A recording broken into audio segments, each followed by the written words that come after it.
My name's Danny Barnes, and what we're going to learn today is we're going to learn how to get a sound out of a 5-string banjo. So this video is just for super beginners and just wouldn't even really know which end of the banjo to hold or anything. It's just super basic, essential, elemental information here. So we're going to just go over a few of the mechanics of the banjo and kind of what makes it work. And if you get your hands on one, kind of some stuff you might want to know about it to kind of keep it going where you can get a sound out of it so you're not like fighting the banjo to get a tone. But the thing about a banjo is this head is movable, and that's kind of one thing that kind of differentiates it from other instruments is these brackets, these bolts around here kind of move the head up and down. So if you find a banjo or you buy one or somebody's got one they can loan you, you may want to kind of look at the top because roughly speaking, you sort of want this area here to be kind of flat. When a banjo sits around for a long time, this head will get loose and the bridge will kind of sink in, and it'll deaden the tone and also lay the strings down on the fingerboard where you can't play it. And so that's one thing to kind of look for. You kind of want to get this, this head kind of should be sort of flat there. Another thing about it is you don't want the action to be too awful high. By action, I mean how far the string is off the fingerboard. If the banjo's not adjusted very well, sometimes the strings can be really hard to push down, and that can be kind of discouraging because it's hard to play with the left hand, and also it'll pull the banjo out of tune because the strings are very far off of axis. So like a kind of a rough gauge, if you can measure from the top of the 12th fret wire to the bottom of say the 4th string, it'd be about 1/8 of an inch or something like that is a pretty good action for it. Another thing you can do just to check the relief in the neck, the bow of the neck, because as these things sit around with the tension on the neck, eventually the neck will start giving and they'll pull, and that makes the action really high and makes them hard to play as well. Mostly banjos will have what's called a truss rod, which is it's a bar that's in the neck that counteracts the string pressure. And just so you can check sort of if it's adjusted, if you hold say the 3rd string down at the 1st fret and the last fret, it makes a straight edge, and you can see how far that string rides off the neck there, off the fingerboard. It should be just about a business card width, or you should just get a little bit of a gap there. There needs to be a little tiny bit of relief in the neck, or the string, it'll rattle.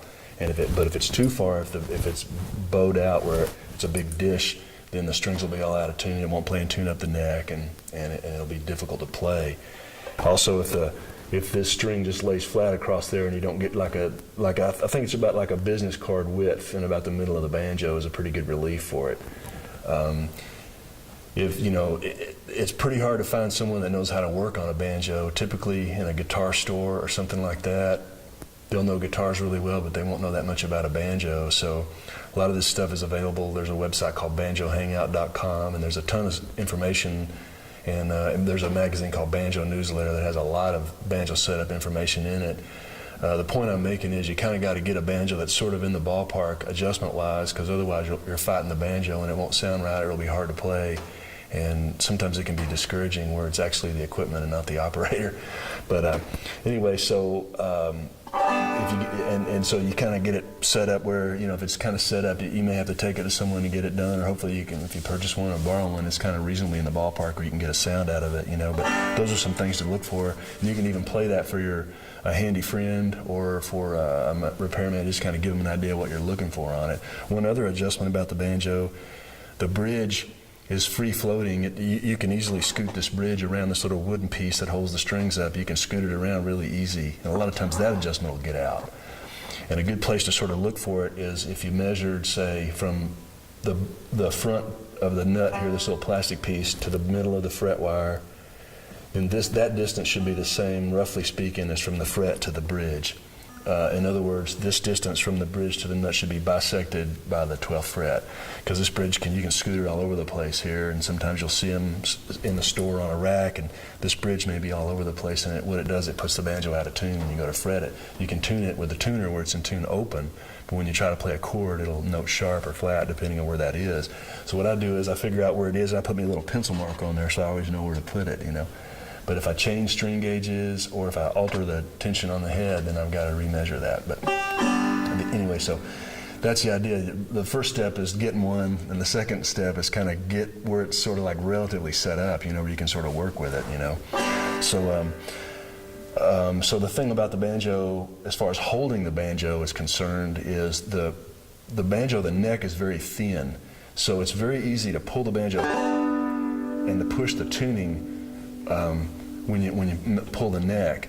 So what I try to do is I try to get sort of a neck neutral position on the banjo when I hold it. So I'm at about a 45-degree angle. But when I go to play the banjo, you want to make sure that you're not pushing or pulling the neck with the left hand, because it's real easy to do. The neck is a lot smaller than, say, a guitar neck or a bass neck, where they're pretty stable. A banjo, even a very expensive banjo, when you, I don't know if you can hear that or not, but it pulls the pitch up and down. So like when I'm fretting the banjo and playing the banjo, I sort of want to make sure I'm not horsing on the neck like that, because it'll pull it out of tune. As far as how the banjo's tuned, easy thing is strings. It's easy to figure out the string numbers because it's a 5-string banjo. It's got this weird little short string, and that's 5. So we're counting 5 on the top. So it's 5, 4, 3, 2, and 1 is the way the strings are numbered. The little short string is 5th string. I keep that straight because you don't see a string in the middle of a neck on a common instrument, so you remember that's the 5th string. So it's 5, 4, 3, 2, and 1 going towards the floor there. So the string that's closest to the floor is the 1st string. 1st, 2nd, 3rd, 4th, and 5th string. So the way they're tuned, strings 4, 3, and 2 are just like 4, 3, and 2 on a guitar. So if you have like you can buy guitar tuners really inexpensively for way under $20 and tune those 3 strings. The way the 5th string is tuned, it's a G, which is if you held the guitar at the 1st string at the 3rd fret, that would give you that G. It's an octave above this G. The 4th string is tuned just like the 4th string of a guitar. That's a D. The 3rd string is tuned just like the 3rd string of a guitar, which is also a G.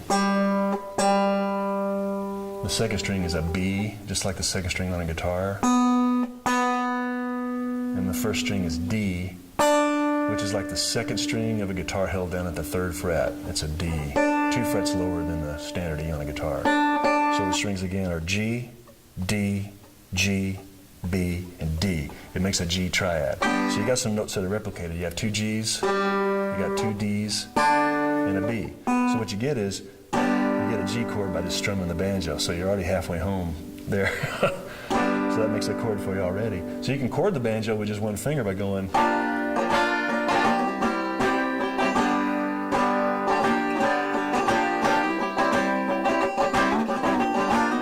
I'm just using my finger all the way across like that. That makes a chord at every fret. So again, when you go to fret the banjo or note the banjo with the left hand, you want to make sure you're not tugging on it, because it's real easy to pull it out of tune that way. The other thing about it is if you squeeze too hard, that'll pull it out of tune also. The strings on a banjo are sort of lighter gauge than a guitar, and if you squeeze really hard when you go to fret a string, that'll pull it out of tune also. So I try to use just enough pressure to hold the string down, but not enough to say pull it out of tune. It's real easy to sort of distort things, and it's very easy to kind of push the banjo around with the left hand. So I try to use a really light touch with the left hand. What I do, a kind of a good little rule of thumb is if you line up all your fingers on the 4th string at a different fret, that kind of gives you an idea of what the left hand should look like. In order to do that, the thumb has to be in the back of the banjo like that, and I got it straight and the knuckle's not bent, and then I line up each finger on a fret. And that's just a good little way of checking to see if I'm holding the banjo right. Now these knuckles are parallel to the strings here. I got space between all my fingers, and I'm using the very tips of my fingers down here on the left hand. So this is kind of a really good way of holding the banjo. I'm not tugging it. Matter of fact, I'm sort of squeezing it between my fingers like that. But what I want to make sure I'm not doing is I'm not pushing the banjo neck up or down or pulling it or tugging it, because that'll pull it out of tune.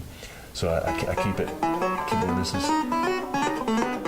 really nice and light, and I'm not tugging on the banjo, and I note right behind the fret wire each time I put it down. But this is a good way of just kind of checking. There again, my thumb's in the back of the banjo, straight down. This knuckle's not bent. I don't have my thumb high like that. I got it down. You don't hold it like a golf club, like you're gripping it. You hold it down like that so you don't move the neck. So anyway, that's a really good little way of checking to make sure you're holding the banjo right.